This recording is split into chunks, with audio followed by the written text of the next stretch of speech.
Welcome to the Ask Faleskini podcast with a guest. I'm proud to present Brad Smotherman. Brad is a top house flipper and he helps other newer investors to build sustainable real estate investment companies. Brad, welcome to the Ask Faleskini podcast.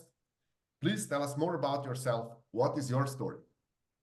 Sure, man. First, Peter, appreciate you having me. It's always great to be with amazing people. My name's Brad Smotherman. I'm historically from Nashville, Tennessee. Real estate is all I know. I jokingly say that I know almost everything about almost nothing when it comes to real estate because what we do is very niche. I got involved in real estate pretty early on, and I guess to go a little bit deeper into the story, my eighth grade math teacher was a real estate agent.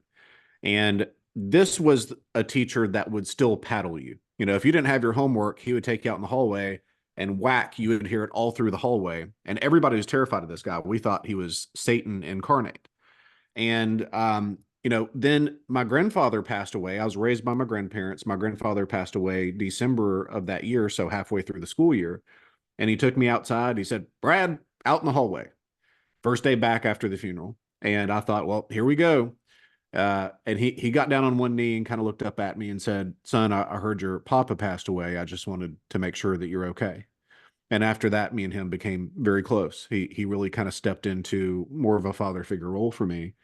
And so at the end of that year, he said, "Guys, I'm quitting teaching. This is my last year. I've been doing this for 25 years. I have a master's degree, but I'm making more money selling real estate part-time on the weekends than I am full-time teaching."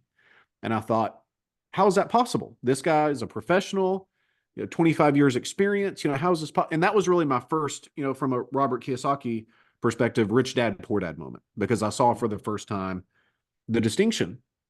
And so I kept up with him through high school, and I would see Mr. Patterson at ball games and different things. And then one day when I was 17, I woke up and said, I'm going to get my real estate license and sell real estate through college. And I called him. He remembered me. And he was my first mentor in real estate. And so I sold real estate through college. All of that was really, really good until the collapse of '08. That was a real estate depression in the United States. And so in 2010, I retired my real estate license to become an investor, and start doing what I do now, even though I'd never done an investment deal. So for me, it was about commitment.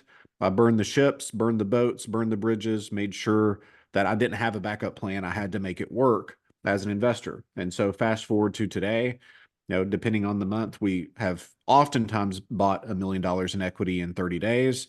And we buy and sell houses mostly across the Southeast, but I think we've done deals in 39 states, something like that. That is an amazing story. And I really like your rich dad, poor dad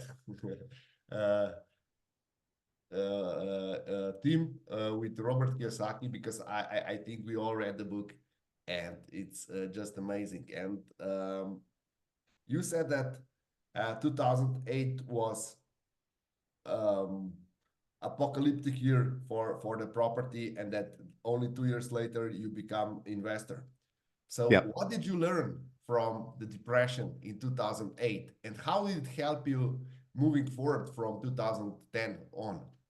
Yes. Well, it's interesting that's a really good question, and one that I've thought about a lot, because had I been 5 years older, I would have been an investor and dealt the same bad hand of cards that everybody else was dealt. But I was early in my career. So I got to see people that I was working for or people that I've become friends with and what they dealt with without me personally having to deal with it. And the first thing that I would submit to your audience is to stay away from banks. The builder developer that I worked for during college, he ended up going bankrupt because the bank called a loan, meaning that they're calling the entire amount due they wanted to pay off within 30 days on a development loan that he had never been late on. So he'd made the payments. He was struggling because everybody was struggling in 2009, especially new construction that was higher end.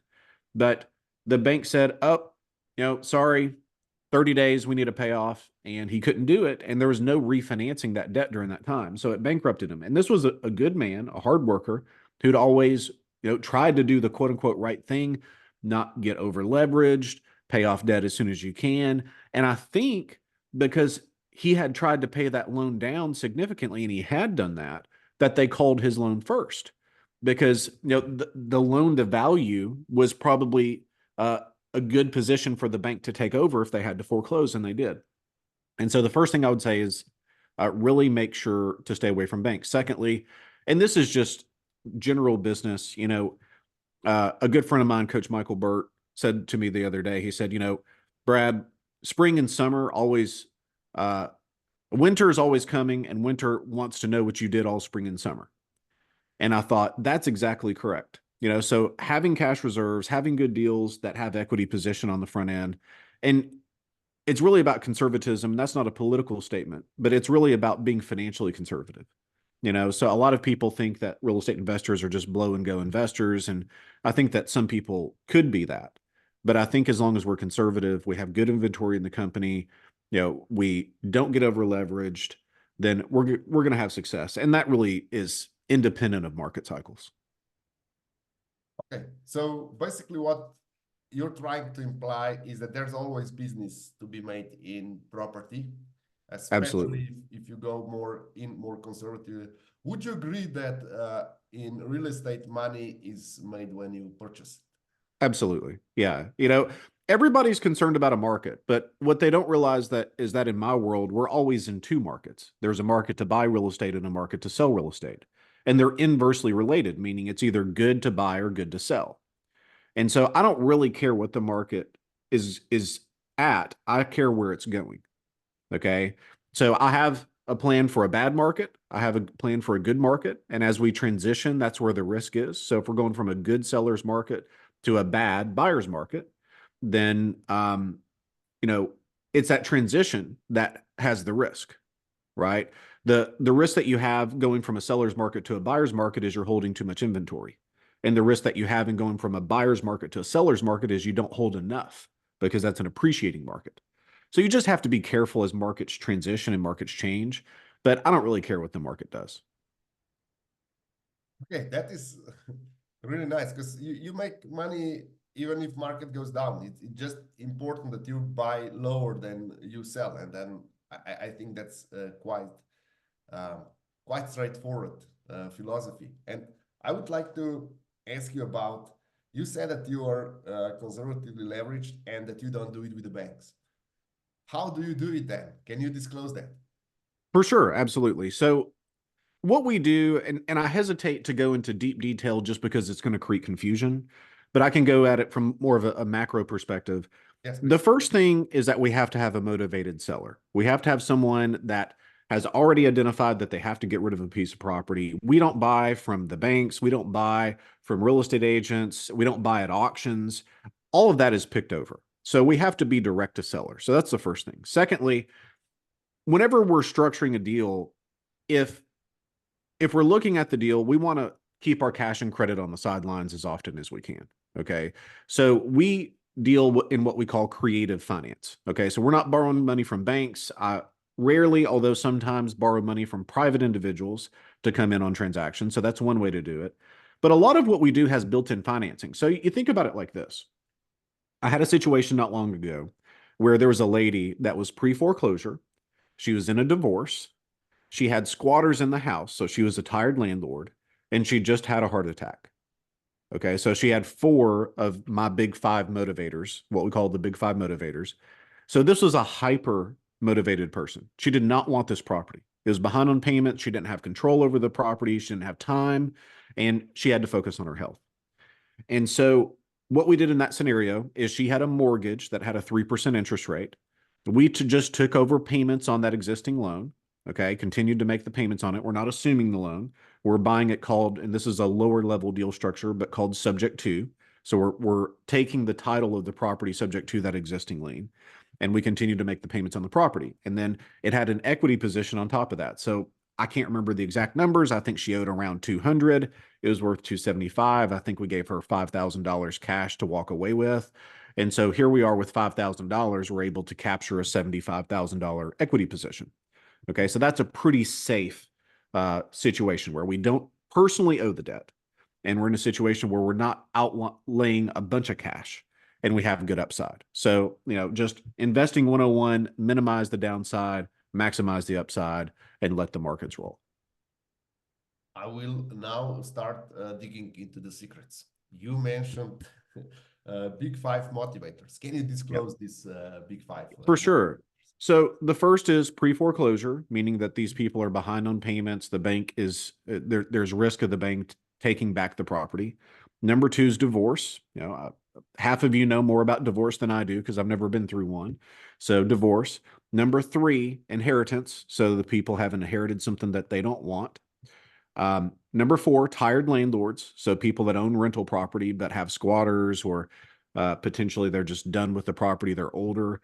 And then number five is health and safety. And I say safety because we buy about a dozen houses a year from people that are in abuse situations. So either elder abuse or spousal abuse.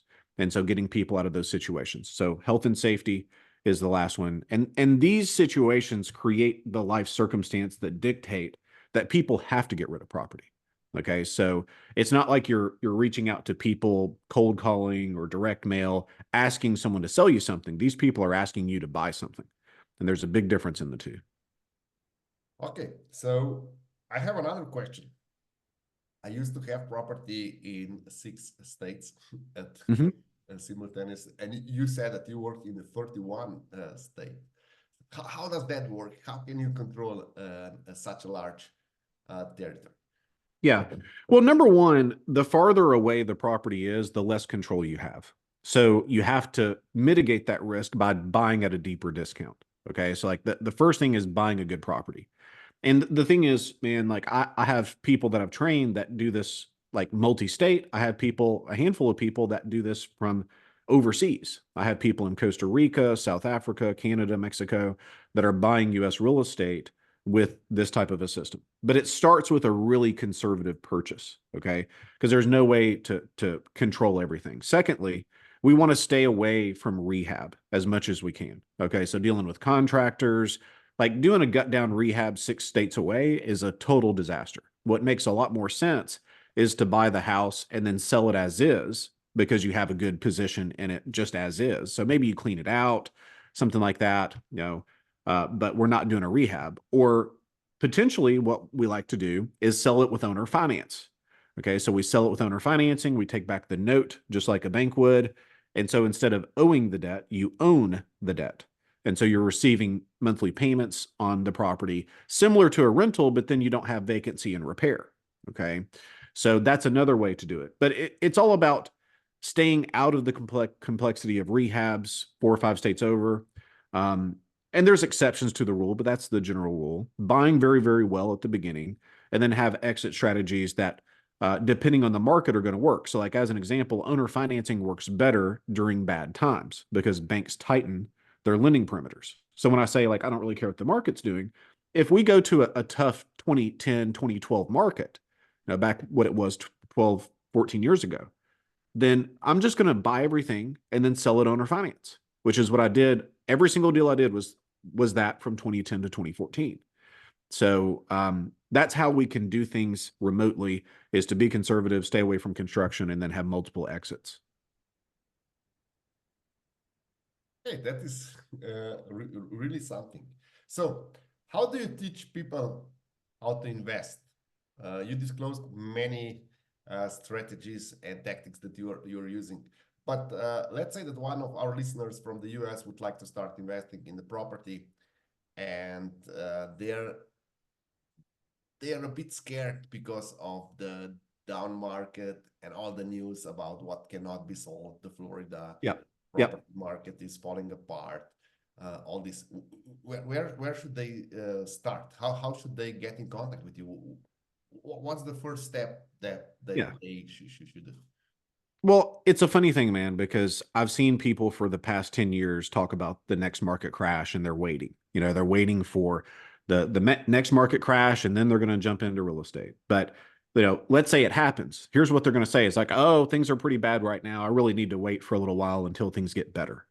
And so, there's always going to be the naysayers that say, oh, the next market crash is here, or the next Armageddon is here. And just like, Tony Soprano said, a broken clock is right twice a day. Um, that being said, if somebody wants to do real estate, whether it's with me or with anybody else or whatever that looks like, I think it first depends on where you are. Okay, so really identifying where you are. What do you have more of? Do you have more time or money? And then checking the commitment in terms of the goal. So everything that I do with someone is customized. So if somebody comes to me for training, mentorship, it's like, okay, where are we? Where are we hoping to go? What are the challenges that are keeping us from getting there? And then coming up with a strategy of exactly what to do next steps to mitigate those challenges. But it starts with where you are and where you want to go.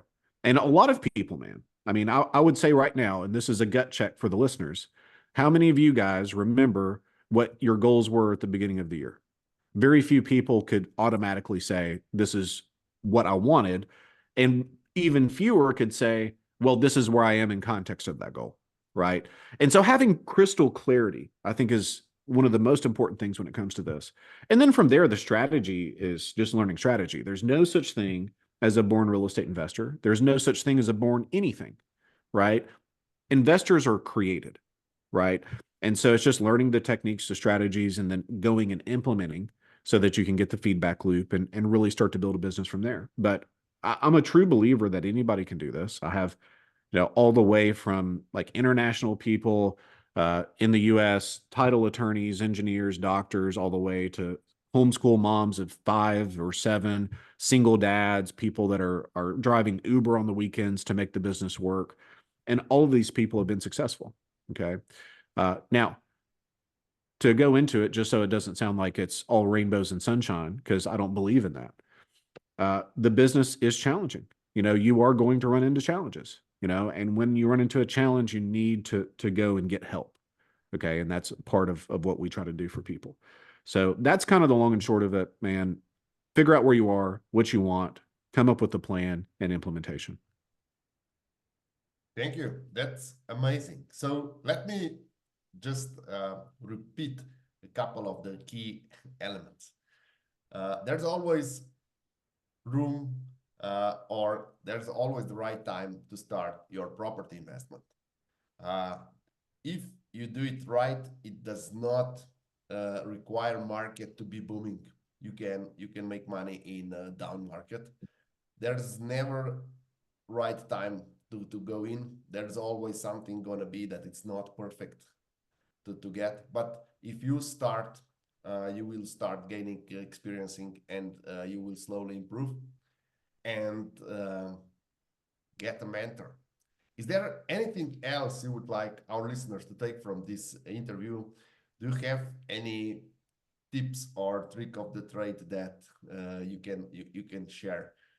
For sure. Yes. So, number one, the business is a marketing and sales business with a real estate arm. A lot of people focus on the real estate, the property.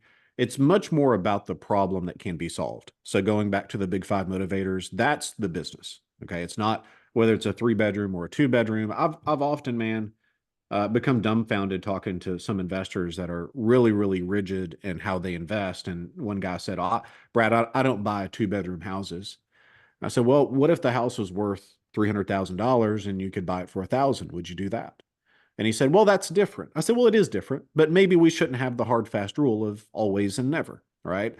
So, but it's a marketing business and it's a fun business. It's a challenging business, but it's a very gratifying business. And it's definitely not get rich quick. But I do think that a lot of people can gain wealth or store their wealth in real estate. And I feel like a good chunk of people that have over $10 million net worth have a good, significant portion in real estate. So I think it's a good place to be long term. But I do think it's one of the few places where people can actually go from startup through struggle to success and actually get to 5 to 10 million net worth within a reasonable time frame, as opposed to continuing to work the job. So yeah, we're happy, we're excited about what we're seeing in the market, and we'll let it play out. Thank you very much. Thank you for all your insights. Thank you for your optimistic look at the situation, and thank you for encouraging us to start. And thank you for being my guest tonight. Thank you, Peter. Appreciate it very much.